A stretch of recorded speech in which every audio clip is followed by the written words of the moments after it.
Gina's quite special connection to Jesus, and we'll see where that takes us. So, Gina, do you want to start us off by telling us what your connection with Jesus maybe was in the past and what it is now, or just what it is now? Sure. Well, I was brought up Catholic, so I did have a connection with Jesus and Mary as a child and as a teenager until I left the church when I was in my 20s, or actually freshman in college. And I pretty much put that behind me as I just didn't like the fear and guilt, and didn't really think a lot Christianity even, particularly. And then more recently, as you know, since 1999, I've been involved with non-duality. Mm-hmm. And about a year ago, or I guess a little more than that, in 2012, there was a shift that happened spiritually, and I began receiving a lot of Christian imagery. And just, and I had this experience which I described in the book that I recently wrote by Mary, which is called 10 Teachings for One World. I had this experience where I was sitting by a statue of Mary. I was on retreat and had been meditating for 5 days. And the statue I began to hear the statue speak to me. I began to hear Mary speak to me, is really what I should say. Mm-hmm. And the statue also kind of came alive visually for me, so it became animated. And Mary began to speak to me just in a very loving way, and she said that she might like to in the future bring through some messages or write something through me. Mm-hmm. And I've only been speaking to this particular being who has been my mentor for the last 25 years. I haven't spoken to other beings in other dimensions except for this one mentor whom I trust explicitly. And so this was a new thing to open up to speaking to Mary, but it was very beautiful energy, and I was in a very trustworthy place, you could say, mm-hmm. very aligned. And shortly after that experience, other ascended masters, including Jesus, began to approach me and introduce themselves to me. And mm-hmm. so I opened to that, and whatever it was that happened to me, it was somewhat it felt like it was an initiation, some kind of mm-hmm. a bringing into the fold, like I was brought into the fold with these masters. And it just was so beautiful. I felt so held. And so they became a part of my meditation and a part of my spiritual path, you could say, from that point on. And it wasn't until a year later that Mary asked me to write a book. And it just was a very short book. It only took me 6 weeks to write. I wrote it last summer. And then it's a beautiful book. Thank you. The energy was so motherly, so nourishing, so sweet. I just was immersed in it, and I felt so grateful for it. And then not long after that, Jesus asked me if I would be willing to write a series of small books. Mm-hmm. And that I wrote the first of that series in the fall, and mm-hmm. that's called Choice and Will. And that energy that came through from Jesus is very different from the Mary energy, much more masculine, rational, but loving, but very loving. Mm-hmm. And he wanted to talk about choice and will, about that very mysterious and complex subject of free will, mm-hmm. which a lot of non-dual people have debates about, right? Mm-hmm. Mm-hmm. And so, without going into that, my connection with Jesus is primarily a working connection, in that we're going to start a second book probably next month. Outside of that, I don't go to Jesus personally for guidance or anything like that. It doesn't seem to be appropriate to me. But I feel his presence, and sometimes he does come in and say something to me. Mm-hmm. And as part of this new thing happening in my life, I've reconnected to my, you could say, Christian roots, which I do feel go way, way back. And Jesus said that the reason that he's speaking to me is because I have been a monastic for many, many lifetimes in the Catholic Church, which is something I had always felt, because I have such a strong resonance and wanted to be a nun when I was a child. Mm. And I just want to say that you don't have to be special to have Jesus connect with you. And that's one of the main things that he wants me to convey too, is that anyone who prays to Jesus is connected to him. He's very much involved with the planet and with the evolution of the planet and with human beings' evolution. And if you pray to him, you will be connected. You will be heard by him. And so there's nothing, special in that sense. I am connected to him because I've been devoted to him, and because I'm devoted to the principles and the truth that Jesus teaches. And the truth, as I see it, is the non-dual truth. The truth now and today, that is the truth with a capital T, is the same truth it was when Jesus was alive. It's the same truth that he was teaching when he was alive. It's the same truth that non-dual people are teaching today. Maybe the words are a little different. Maybe they aren't couched, the truths aren't couched in parables anymore because they don't have to be. But the truth is the truth, and Jesus was certainly teaching non-dual truth back in his day. And and how would you put that truth? I mean, what words would you put that truth in yourself? The main truth that Jesus was teaching was that God is within, that heaven is within, that you are divine, that oneness infuses all of creation and is expressed and active in creation.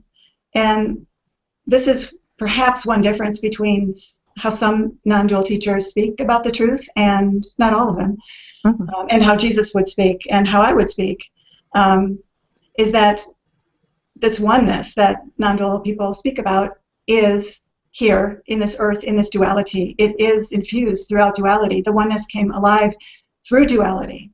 It is duality. And waking up is not about waking up out of this world. It's about waking up into the truth that you are the world.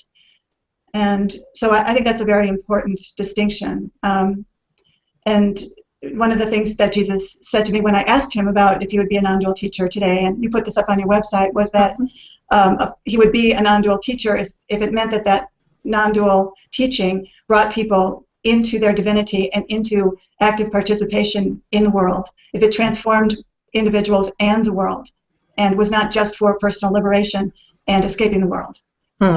So the teaching is that this life matters, this world matters, life matters, and we're all here to be an expression of that oneness in this life in our unique way.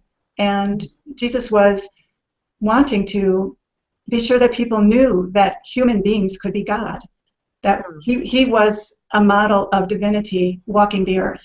And his message was that we too are meant to be divinity walking the earth and doing what we do. And so maybe even more strongly, we are divinity walking on this earth. Not just we're meant to be, we are. Absolutely, absolutely. You know, I wonder if you would mind if I read something that Jesus gave to me on this subject, because I thought it was so beautifully put, and I know that reading out loud is not the best thing on camera. Sure. But, Go ahead. It's just a couple paragraphs, and I think it encapsulates what we're saying really well. Jesus said, "Yes, of course I would be a non-dual teacher. Perhaps the more relevant question is, what kind of non-dual teacher would I be? The truth sets people free to live in the peace and happiness that is their birthright. I would speak the truth and live the truth, just as I did then and just as many are doing and trying to do today. Anyone has the capacity to be a Christed being, which is one of the things I taught. The kingdom of heaven is within, and so it is for everyone to discover this. That is the truth I came to teach. This truth transforms consciousness and transforms planets. It shifts the responsibility to each individual within society to live in love and peace, which is the only possible way that love and peace can come to earth. If love and peace are not born within the human heart, how can they be alive in your social institutions? You cannot change society without changing the human heart, without opening it to the truth behind all existence and the truth within you, that you and everything else is divine, not just of divine creation, but divine in essence. You are meant to discover this within this life and to live as that, not discover this for the purpose of escaping this life. I have not left this planet because I love it and humanity so. I continue to work on the plane of existence that I exist on to fulfill my mission of saving humanity, not from a Satan that is exterior to humanity, but from the negative tendencies within humanity. I am working through many who are open to me and willing to receive my energy and give it to the world in various ways. All that is necessary to be such an instrument is a sincere heart and devotion to the truth. What is truth? The truth is that each and every one of you is divine, not just an aspect of the oneness, but oneness itself. Just as a piece of a hologram contains the whole, each one of you contains the oneness. Each person is not only one with the Creator, but the Creator himself, herself, manifested as an individual. I and my Father are one. We are the same.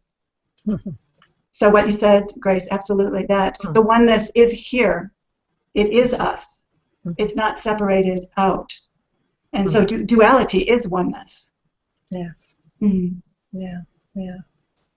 Thank you for this. I mean, it's powerful, you know, and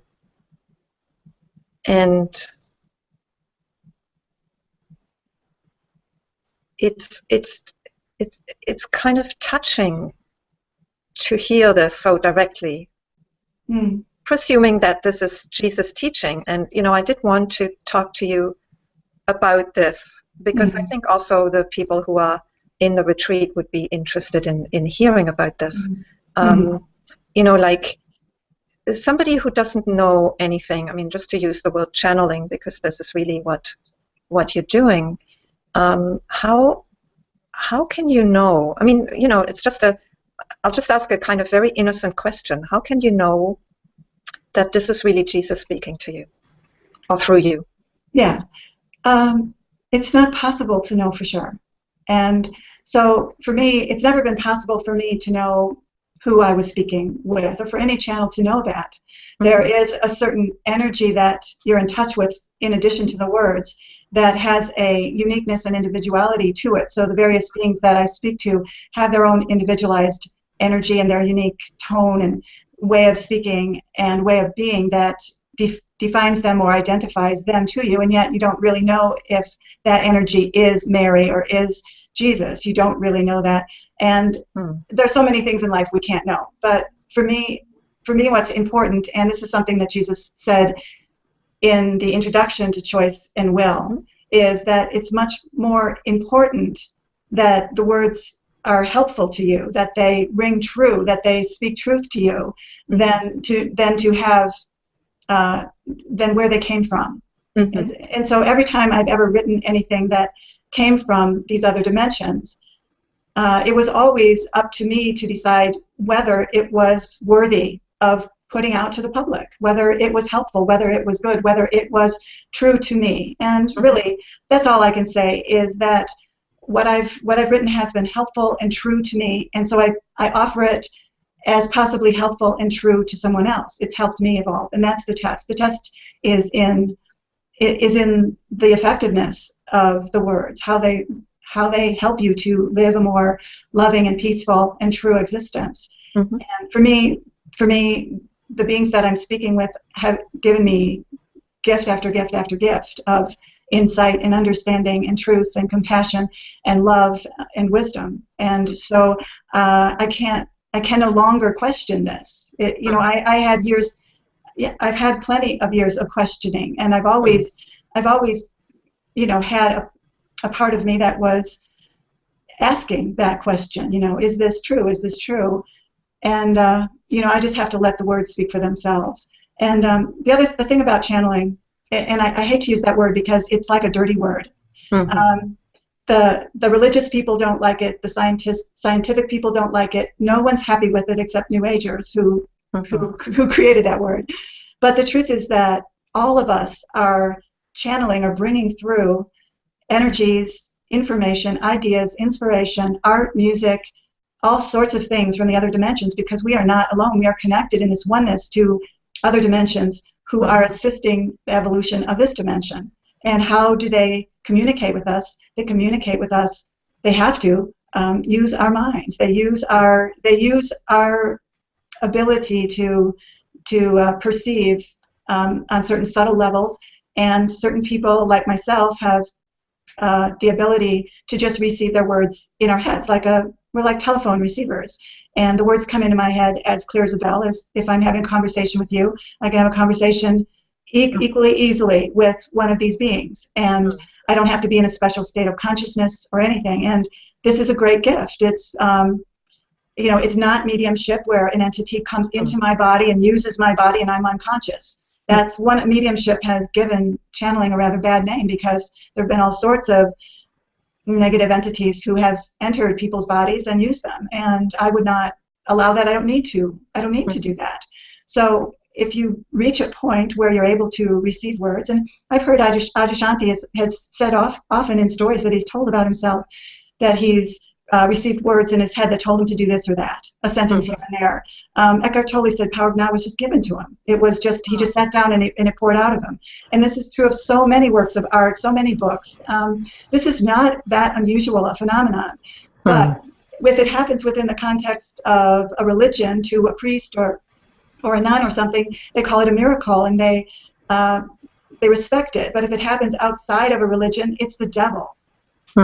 And you know, it's really difficult to speak to people who have these beliefs, either scientific or religious. I have to keep to myself. I've had to keep to myself about this. I've had to keep around people who understand and support this.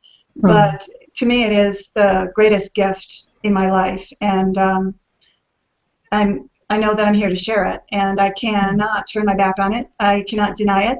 I try to not call it channeling, but here you go. You know, we can't get around that either. Yeah. You know, it's a difficult position I have found myself in. It's taken a lot of courage to put myself out there and say what I say. And when Mary and Jesus asked me to write something, there was a part of me inside that cringed because I know that it's not necessarily a good career move. You know, but I can't say no, and especially when the books are so lovely. Yes. So, yeah. You know, I totally understand that you cringed, because I kind of shied back when this theme for this retreat came to me. I mean, it wasn't actually easy to embrace. Yeah. And I imagine for similar reasons, because you know, in non-dual circles, it's not very cool to talk about Jesus. And there is also, I don't know, it's just whatever it is, doesn't matter. But you know, I'll be very honest with you, Gina. When I read your Mary book, I could really feel that very caring, gentle, mothering energy that was infused in that book. I mean, it was so beautiful, so lovely. It was like a I don't know, it was like a blessing, you know. So I'm glad you wrote that book. You know, it's beautiful to receive that. And when I read the Jesus book, you know, somehow it was harder for me to feel the energy in that book. And somehow I couldn't quite connect it in the same way either to my own experience of Jesus and the energy, which of course comes, I mean, I shared that in the first session. So for those of you who haven't seen it, I'll just repeat it quickly. You know, Jesus came to me at a certain point in my life, and he kept communicating the quality of his heart to me, and the quality of the total openness of his heart to everybody and everything. And that quality, that open heart quality, doesn't even have to be called love. I mean, traditionally it is called love, but you know, that open-hearted quality really communicated itself to me over and over and over, because it kept happening, and it transformed me. I mean, it led to a profound heart opening. Like you say, you know, I mean, I can't any longer say no, because whatever is there, you know, so it has to be said yes to at some very basic level, you know. And so somehow, you know, I didn't quite sense that energy in the book until the very end of it, where he starts talking about love and how when we surrender to to life, to the higher will, you know, to the will of God, thy will, then we are in this loving movement of life. And but somehow, you know, I just wanted to put that to you. The Mary book was very strong in the way it communicated itself, and the Jesus book wasn't quite so strong. So I wonder whether you had any comments on that. Well, it is very different. It is much more explaining something, it's trying to clarify a very confusing subject that many non-dual people struggle with and are confused with and actually misunderstand.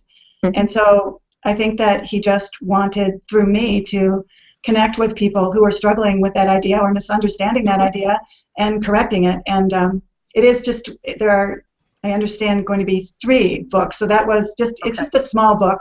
And there will be 2 others. So we'll see what comes through there. But yes, it wasn't specifically about love at all. In fact, it was more Yana, right? It was more it was more speaking to issues of the mind, not the heart, as non-dual people often do, and which brings up another issue of how Jesus doesn't seem like he might be a non-dual teacher, because it is a path of the heart. His path is a path of the heart. It's a path of peace and love, and non-dual teachers don't generally speak about peace and love. They don't generally speak about the heart, and yet that's probably what is missing from their teaching. That I think that Nisargadatta's very famously often quoted quote, that when I see myself as nothing, that is wisdom. When I see myself as everything, that is love. He very much represented this 2 aspects of the truth. That the truth is both nothingness and everything. That non-dual awakening is both awakening into a realization that you are nothing and the realization that you are everything. And with only half of that realization, you've got only half of that realization. So I think that some of the non-dual teachers who are not expressing heart or involvement in the world, or saying that the world is an illusion and that it doesn't matter what people do, I think they possibly have just waken up to the I am nothing, and not waken up to I am everything, which is the heart. So the complete realization is not only a waking up out of the limited mind and into the realization of the greater mind, or the greater nothingness or emptiness, whatever you want to say, but it's also an opening up of the heart to the recognition that you are everything, that you are what is life. And so that's the path of the heart. And the path of the heart is a path of devotion. And non-dual teachers don't generally speak about devotion because it seems too dualistic.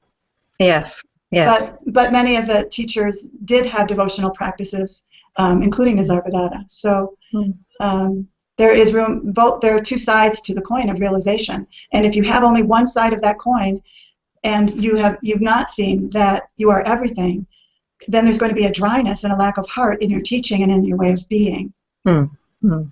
And so that's the kind of non-dual teacher that Jesus would not be. Yes, definitely. And it's interesting because, you and Francis are totally agreed on this, because Francis also stressed that, he did a little meditation with us, which comes out of the Christian tradition, centering prayer. And it was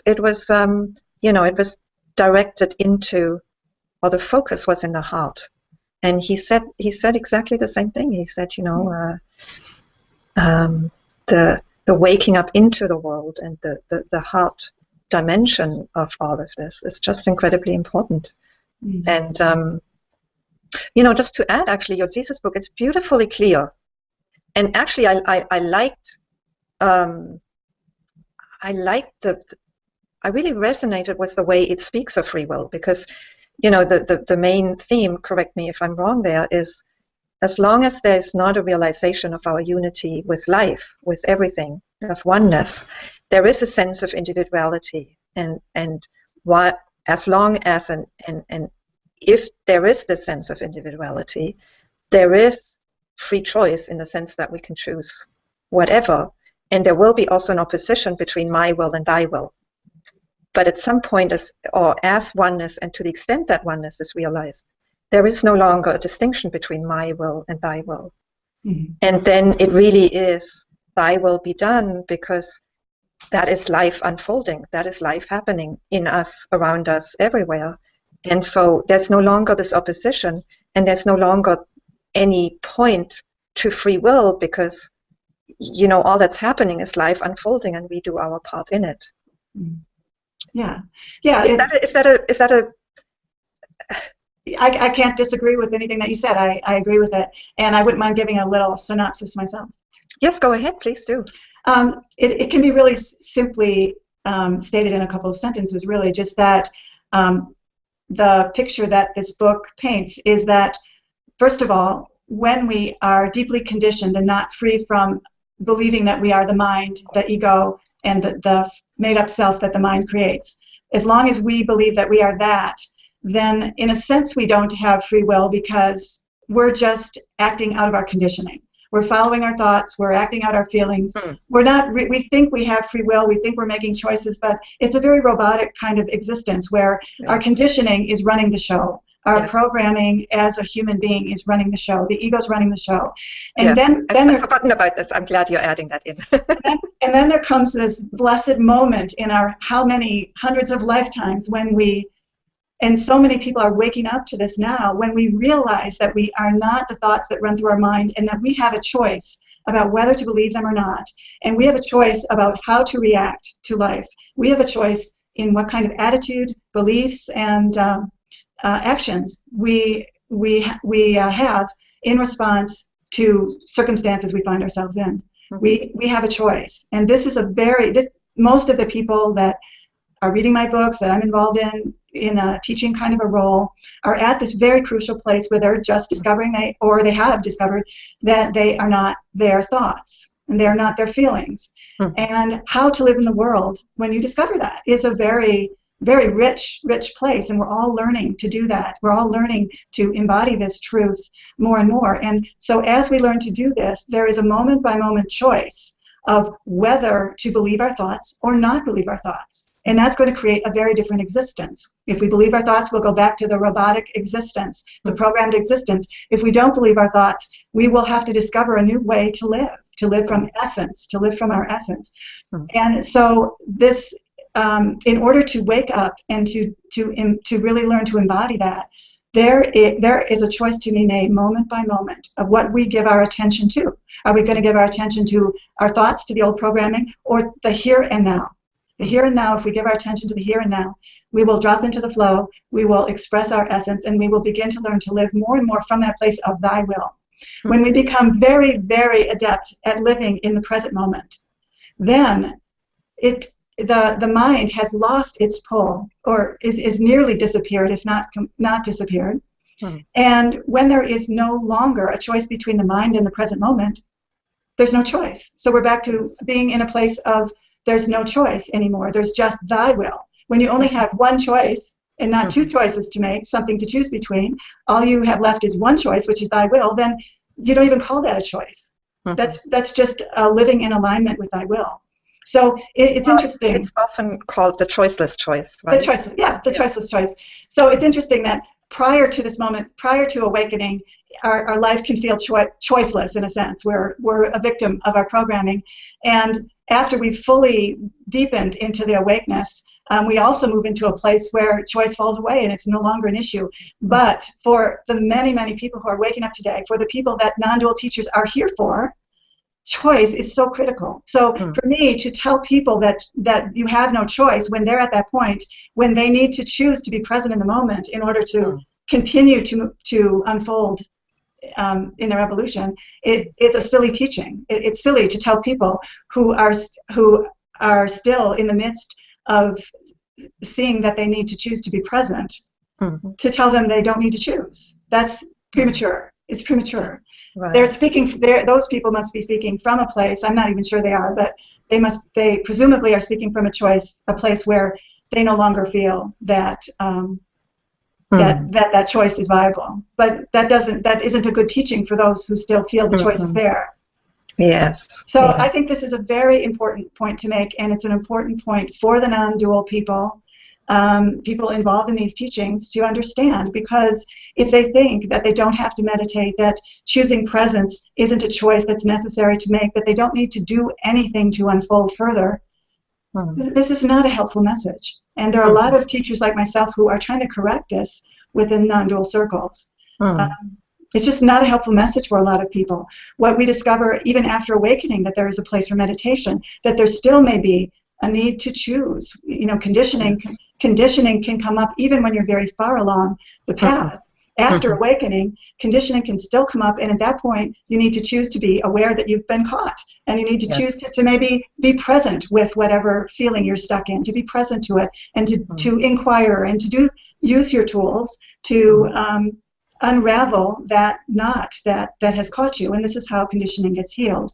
So Yes. there's all sorts of place for choice until we are fully liberated, and I don't know anybody who is.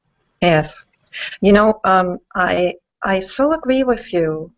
And maybe I'd even say, you know, at the beginning, when the conditioning is running the show, you know, there's an illusion of free will. Yes. I mean, a lot of people have that illusion that, you know, they have free will. They can choose how they want. They don't see the conditioning yet. And they do. It's just that there is a certain amount of free will even with the programming. It's just that it's not very much. Yes, right. Yeah. I mean, the maneuvering space is very limited because of the conditioning. And as the conditioning is shed, it becomes wider and wider. And, you know, I would say, I mean, not all non-dual teachers speak. No, of course say not. there's no free will. I mean, you know, my own teacher, Gangaji, and her teacher, Papaji, both speak very strongly about the need for vigilance. Yes. You know, in the sense that the deepening of awakening and the undoing of conditioning, the undoing of,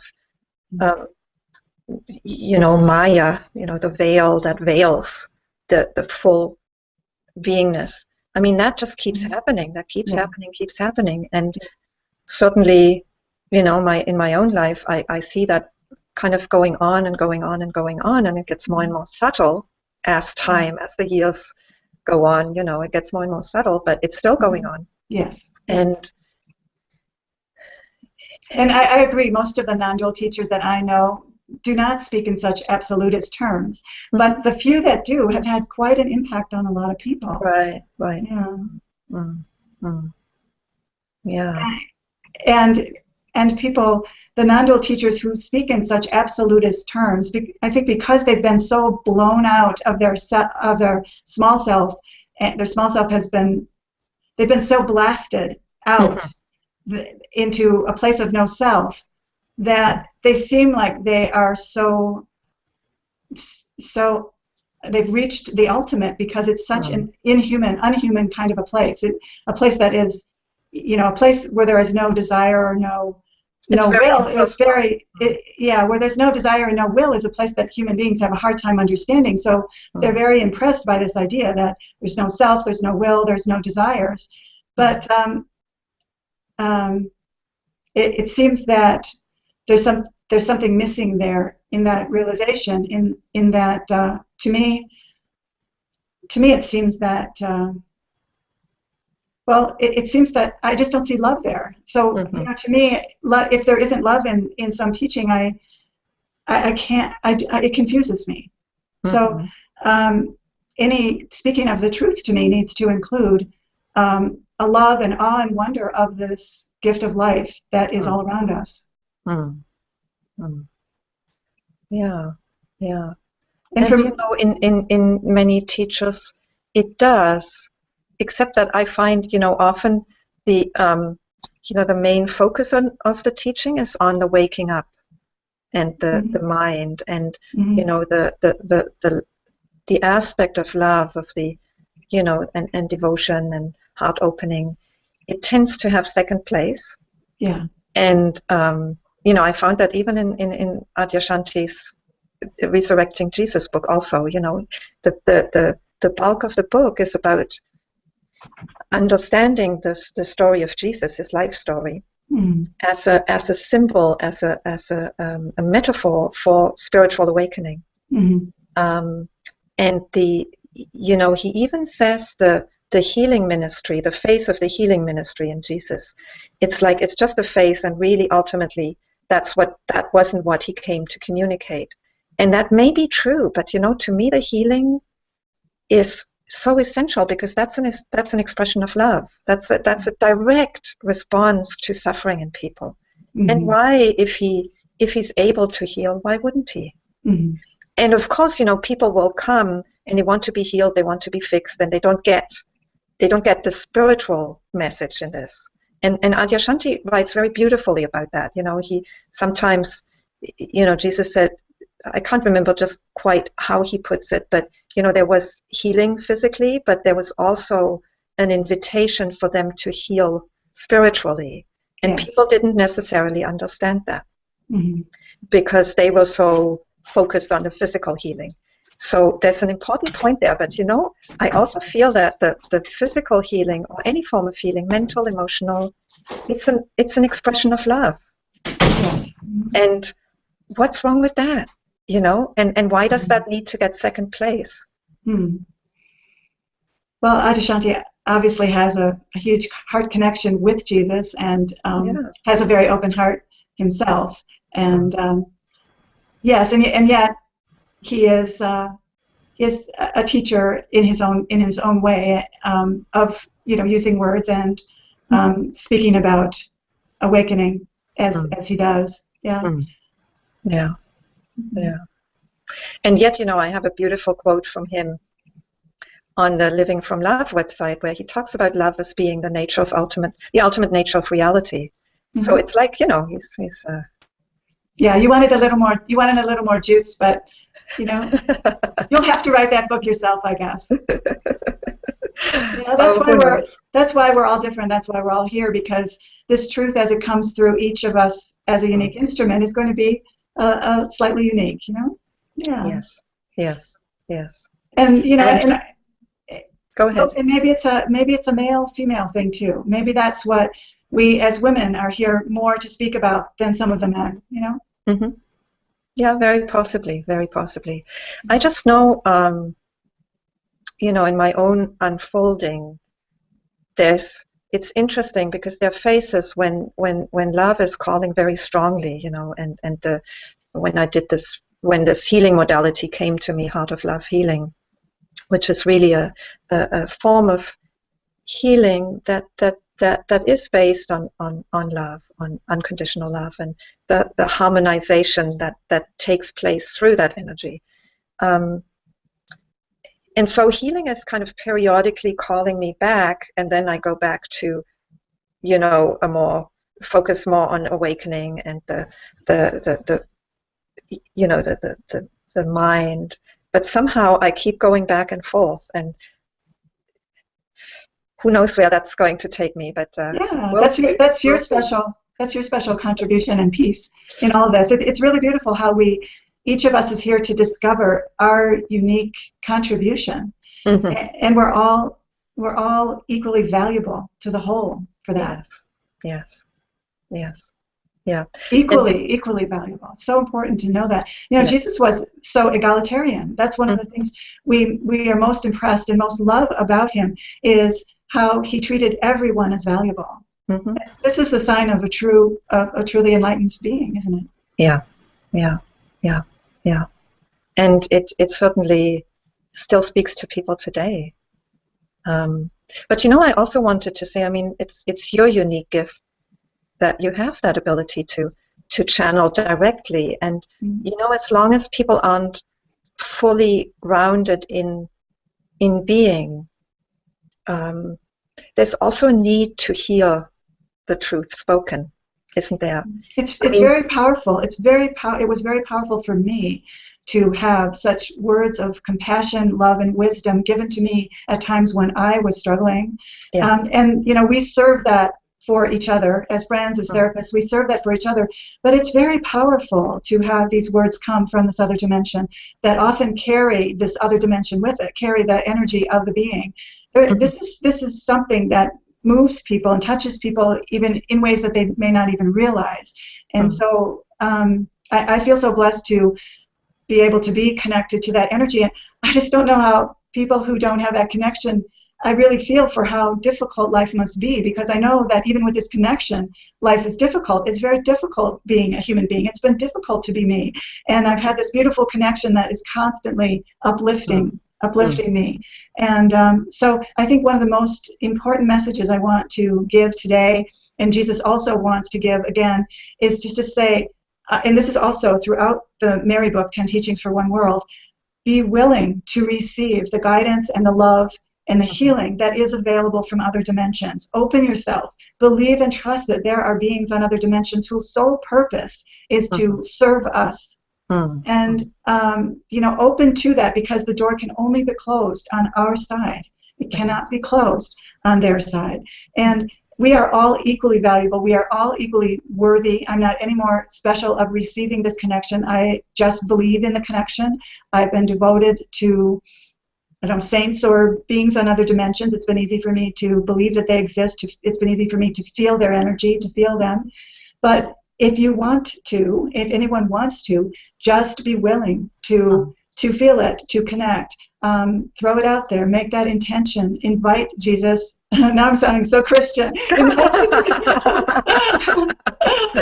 Go for it, Gina. Invite Jesus into your heart, right? Yeah, yeah. But truly, and you know, in all fairness to Christians, when I watch people who are taken over by their connection with Jesus, that is absolutely true. I may not believe what they believe. I may not have swallowed the dogma that they have swallowed. Yes. But so many Christians are Christians and devoted to the depths because they do know that connection. They have a personal connection. You can see it. They feel it, and it changes their life. So God bless them. God bless them. They are the same as we are that way. They know the truth. They know that there is something so beautiful that's beyond us that we are here to bring into this world, to transform ourselves, to transform this world with that energy. And there's nothing more valuable. Yes. Yeah. Yeah. And I think you're so right. And maybe there's also place for humility, in realizing that even all the traditional religions capture something of that truth. Oh yes. In that whole system, and they can be points of access for people to connect with those truths. Oh, absolutely. And it's just like, I think sometimes non-dual people or people in that tradition, and I would include myself in that until very recently, and maybe even until that retreat. That there's a certain arrogance about like having the truth of the truth. Yes. In having that awakening to the truth of being, to the truth of God, and seeing that other approaches are still kind of caught in duality. And yes, that is true. And yet the living experience of people, like you're saying, I mean, they can be alive with that living presence. And they can be Christians, they can be Muslims, they can be Sufis, they can be Jews, they can be Hindus, any of the religions. It's all good and it all serves. It's all meant to be part of this whole experience. Many paths, many teachers, it's all good. We all get exactly what we need. We're at different places and we get what we need. There's room for every kind of teacher, every kind of teaching, including false teachings. They teach us something too, right? So it's all, and that's oneness for you. It's all included. It's all one. It's all created by the one. It's all an expression to assist us in our evolution. One of the points that I'm not sure which book, Choice and Will or 10 Teachings. No, Choice and Will, because it's about choice. The point was made that we cannot make a wrong choice. Every choice leads to our evolution. And so it's not that there is some judging God up there who is watching and seeing if we are going to make the right choice or not and punishing us if we don't. It's not like that. This whole world was set up to be an exploration through the gift of free will, through choice. We get to explore every possibility. Choose this and see what happens. Choose that and see what happens. Oh, now I'll choose this. Now I'll choose that. The Creator gets to experience every possibility. And each of us is a unique choosing machine, right? Because, every choice I make is being run through my body, mind, and my experience and my personality pattern. So even the same choice, if it's made through me or if it's made by you, it's going to be a different experience for the oneness. Yes. Isn't that cool?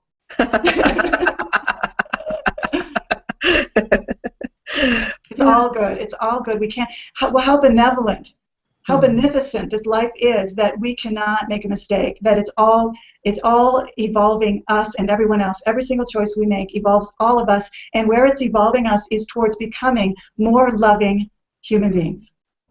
That's where we're all headed. Because when we make a choice that leads to suffering, that choice usually has been born out of ego, not love. Yes. Yes. And suffering comes from the so-called bad choice of following the ego. but turns out it isn't a bad choice because we learn. We can't help but learn from the suffering. So it's designed in a most benevolent way to bring us home. Yeah. You know, that is so true. And having grown up in Germany with 2 world wars and the suffering that they caused, and the Holocaust, of course, and the immense suffering that Germans have caused others in German history. Yeah. There's just, for a long time, that was very painful for me and very, very suffering. And at some point, I just realized that this was there historically, so that certain choices just wouldn't even be thought of as choices anymore. Like for me, it's so very clear that, you know, I would never go to war. I would never cause that kind of suffering to anybody. It's just not an option. You know, if you've grown up in Germany, you've seen this, you've experienced it. I mean, it's in your blood, it's in your bones. Yeah. You know, the only possible response to it is to be peaceful and to be in the open heart. You know, and to me, there's just no other possible response in this being. You know, I know other people will respond differently, but here, that's the only choice, and that is so clear. And it's taken me a long time to realize that that's part of the learning that was there in my life, to be in that clarity. Yes, yeah, so that it never happens again. And, you know, the only way it will never happen again is if enough people are in that clarity, so that it really won't happen again. Yeah. You know, the transformation that the planet needs is a transformation of consciousness, like this little thing that I read from Jesus, or wherever you think it came from. Oh, I do believe you, Gina. You know, I am speaking to the general audience. Right. You know, there's in the I'm going to read one paragraph from Choice and Will introduction. It said, Jesus is saying in the introduction, "Some of you may be interested in reading this because I have dictated it, while others may reject it for the same reason. However, the authorship is not the point. Choosing to believe or not believe that I'm behind this book is not as significant as whether you choose to believe the words in it. That choice is much more important because that choice could be transformative." Yes. And you know, at the same time, I think it may be significant to people that it does come from Jesus, because there are people who are, you know, who will be touched by that message coming through you in those words, who are not touched by, you know, The Course in Miracles, which is another channel book by Jesus, or I think there's something else. It's a little easier to understand than A Course in Miracles. Yes, a lot easier. And they may not be touched by the Bible either, because, you know, the stories are, well, they're old, and the language doesn't necessarily speak to everybody. So, you know, my sense is that there's a point to books, to Jesus speaking in that way through you to people now, because there's people who will be curious and who want to read something that is easier for them to access than, you know, the Bible and The Course in Miracles. And, you know, there's some other work that's also channeled from Jesus that I don't know, but you know, you're not the only one, and you probably won't be the last one either. I asked both Jesus and Mary if I could write this book without putting their name on it. They said no. I couldn't, and I had to respect that. So it's not that I wanted to put out a book by them. Knowing what I know about how people feel about channeling and this kind of thing, it's not what I wanted. I just would like to put that out there. It wasn't really my choice, but I could not say no to this. Yes. The books they're beautiful. I'm happy to put my name on them. I feel blessed to have brought them through. And whether people believe that they came from those beings or not is really not as important as whether what they say is helpful to them. Yes. And that's always the test. Always the test. You should never just believe something just because someone said it. It always should be tested within yourself. We're meant to hone our little truth meter inside, you know, we're here to learn to be discriminating. And, you know, if something doesn't ring true, don't accept it by any means. Actually, that's one of the things that drew me to Buddhism in the beginning, is the Buddha was very clear there's an instruction to his disciples, his students, to not believe anything that's said by a master or by an elder, but to really check it out for themselves. And if they see the truth of what is said for themselves, then it's right to believe it. And wow, that is so true and so modern. So I love that quote by Buddha. When I ran across that, I was just in awe of it. It was beautiful. Of course, I don't have it in my mind. I don't either, and it probably depends on the translation. Yeah. But, my sense is that should always be the testing. Yeah, and this is, I learned this early on as a channel. Mm-hmm. That you don't trust someone just because they say who they are. You trust something because it rings true, because it's helpful, because it brings you, and what does ring true mean, or what does truthful mean? It's whatever brings you closer to love and peace within your own being and within your life. Yes. And if it doesn't, forget it. Mm-hmm. And I was going to mention that, you can't underplay your own role as a channel here, because, you couldn't channel something and put it out there if it didn't ring true to you, if it weren't true to you, and if you didn't feel the energy of that being as one that is loving and peaceful and that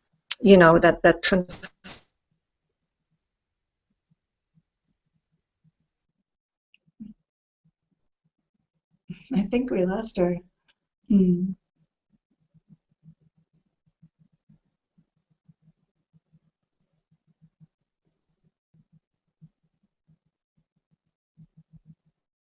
I think Grace might have to reboot her computer. She told me this could happen. Here she comes. Hello, Gina. Hello. That was pretty quick, actually. I was about to launch into a new lecture, a lecture that I prepared just for this occasion. Yeah, I seem to be there doubly. I'm not sure. Oh, you are, what's happening there, but yeah. The frozen you didn't sign off. No, that's right. And oh, there she goes. There she goes. There you go. So, Gina, I wonder whether this would be a good place to look at the comments from people to see whether whether there are any comments that are questions. Yeah. So I'll just check on those. Okay. So there's Mullet, who says, how can one know that the channeled entity is fully sincere and honest? I think you pretty much answered that. Yeah, you really can't. There are a lot of things that we take on faith, aren't there? A lot of things that we decide to believe. And it's important that we choose to that's part of our free will, is we get to choose what we're going to believe. And this is a very important choice. In fact, that's what the next book by Jesus is going to be about, is how important our beliefs are in creating the reality that we experience. And so, it's very important to choose your beliefs carefully. Mm-hmm. And I like the test that I put my beliefs to. If it doesn't lead you to more love and greater peace within yourself and within your life, then you don't need it. You don't need it. It's useless. It's probably worse than useless. You don't need many beliefs. You only need the truth. And the truth is whatever takes you to love and peace within yourself and within life. That's a very good quote. Do you want to write that down and post it? Send it okay. to me. I'll try. It's just so nicely succinct. I love that. Yeah. So let me look what else is there, Gina. Barry, this is also Mullet. Barry Long said, the living master never returns. He teaches the truth he is in his own body, his own time. When that is finished, all that he had to say and do is said and done. If it weren't, he would not die. What are your thoughts on this? I don't have any thoughts on it. I'm not sure. I'm not sure really what's being said or what's being asked. What is being asked here? My sense is that what's being asked is, can a teacher really survive the death of his body, or is the teacher gone with the death of his body? Oh, and, well, yeah. Then now this is again a question of, let me say, if you had the experiences that I have had with other dimensional beings, That would not be a question. And if I were the only person on this planet who's ever had an experience with a being in another dimension, then that would be one thing. Throw me in the booby hatch. But this is an experience that human beings have had throughout time of other beings in other dimensions, of being able to see them, speak to them, feel them, being taken away at death, near-death experiences. I mean, the experiences are so common. The evidence, it's as much evidence as there could possibly be, but it isn't scientific. So then people who need scientific evidence won't believe, and they won't take the evidence that is there. In that way, scientific materialists are just like fundamentalist Christians. They believe what they want to believe, and there's no changing their minds. But I have often said, if you meaning anybody, had the experience that I have had in my life of beings from other dimensions, there would be no question. You would not turn your back on this gift. You would not turn your back on such a gift. Mm-hmm. You could not. You could not. I could not. I made great sacrifices in my life. I lost many relationships, friendships. Many things fell by the wayside. There were many sacrifices. I could, feel really quite martyred by this gift if I was going to go into the Christian imagery again. But, it's not an easy path because you have to be willing to just trust what you trust and speak your truth and put that out into the world and live life as you see fit. And I'm committed to that. I'm committed to other people finding their truth and living that in the world, and not just being kowtowed or scared away by intimidating people who are really blind. It's like why should I listen to people who've not seen what I've seen, experienced what I've experienced? Why would I not trust my own experience over someone who's not had my experience? Why should I listen to them judge my experience? It doesn't make any sense. I'm mature enough that I know better than that. But my experience is what is true to me. Mm-hmm. And Gina, I mean, it's undoubtedly true that somehow the Christian religion, or the Jesus as a presence, as a living presence, wouldn't be spoken about in the way that he is by people if he weren't still present.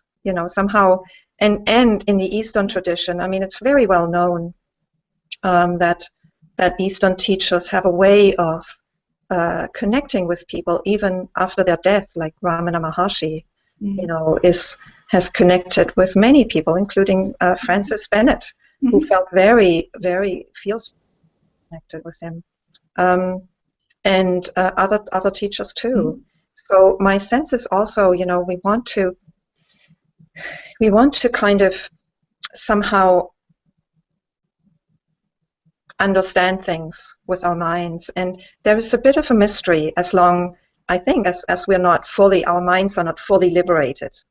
There's a bit of a mystery as to how there can be these beings that are present and that have devoted their being to the, to enlighten us.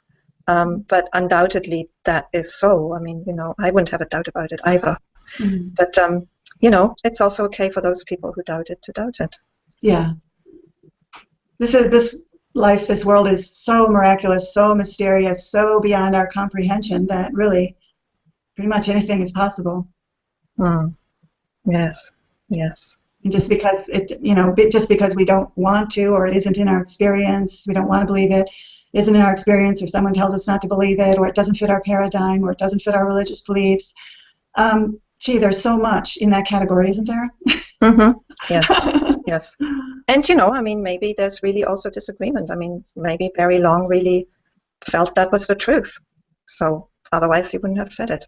Yeah, I wouldn't presume to know what Barry Long really meant by that. Yes. And hold an argumentative conversation based on someone else's quote. And things get taken out of context too. They're said in a certain context, and that's the thing about the truth, is that you can be speaking the truth in one context, and then in another context you might say something that sounds quite the opposite. But for the context, it is the truth. Because the truth, when we speak the truth, it comes out of the moment. in that moment is always contextual. Yes, yes, that's true. Yeah. It can't be separated. Mm-hmm. So, Gina, there's one more comment from Wendy, who says, Gina, I really appreciate your clear exposition of the evolution of choice and free will in the Dance of Awakening. Very helpful. I look forward to reading this book. I should say probably that all my books right now until May 15th are for sale for 99 cents, my ebooks. All 12 of my ebooks are for sale for 99 cents. So rush to your nearest Kindle store. But, truly, I really want my books to get out to as many people as possible. That's why we do this. And I just think it would be lovely to have as many people as possible get their hands on them. And so that's, Yeah, yeah. So, Gina, do you have anything that you would still want to communicate? I think we've covered it. Yeah, I feel pretty complete. How about you, Grace? Have you covered it? Yeah, I think so. I don't. There's no more questions in my mind, no more things to say. So I guess that's it for me too. Okay. Thank you so much for doing this again. I really appreciate it. I really appreciate the opportunity to speak really directly to people about the channeling I do and about my relationship to Jesus and Mary, because I really did want to clarify that in some way, but this is a good forum, a good way to do that. So thank you very much. Yeah. Well, thank you, Gina. It's been really, I wanted to have that conversation, and I really, I know you did. Yeah, and I felt it was an important conversation, because when you're asking that question, what would be the teaching of Jesus today? What form could it take? What form would it take? What would be communicated? I mean, here you are. You're being a tool for Jesus communicating to us. So I just felt it was something that couldn't be missed in this context. And of course, what Jesus is saying through me is going to be specific to. It's going to be influenced by the instrument he's using and the readers that he's likely to reach. Yes. So he's going to use non-dual terms. He's going to speak to the people that I reach as readers. He's going to use this instrument. It's not going to be the same as he would sound through another instrument to another set of readers. Yes. It's very important to make that distinction, because the thing about being a channel is that the channel's vocabulary and their background is used by the being who is using them as an instrument. So there is a melding together. There is a shaping, or a shaping on the part of the instrument, on the part of me, of this message. I am in part responsible for shaping this message in the way it's been shaped. And so if he doesn't sound like Jesus sounded in something else, or at some other time, at some other point or time and place, it's because he's speaking through me at this point in time in this culture to this audience. And that's what he explained in the introduction of the book, and I appreciate that, and it makes sense. Yes, I mean, it's good to be clear about that, and also just acknowledge that any instrument will produce a certain kind of sound, like a musical instrument. If you're flute, there'll be flute sounds. If you're violin, there'll be violin sounds, and they can both be the truth. Yeah. So thanks again. Well, yeah, thank you, Gina, and thank you to everybody for watching. This is the second but last session of the the Easter retreat, online retreat, on the question of, if Jesus were alive today, would he be a non-dual spiritual teacher? We'll have a closing session in about just half an hour's time, and that's the session where you're welcome to, even come on to the Hangout and share your feelings, your responses, your experiences. It's all welcome. So if you want to join, please do. And so I'll sign off until then. Just to give you the website, it's www.living-from-love.com, and you register on the register page, and you'll get the link to the last session. Or you can also get the video just by going to my YouTube channel. That's Grace Bubeck.com. Grace Bubeck, Bubeck. So thank you, Gina. Many thanks for sharing your Jesus with us. Thank you. Yeah, thank you. And bye to everybody, and I'll see you in half an hour's time.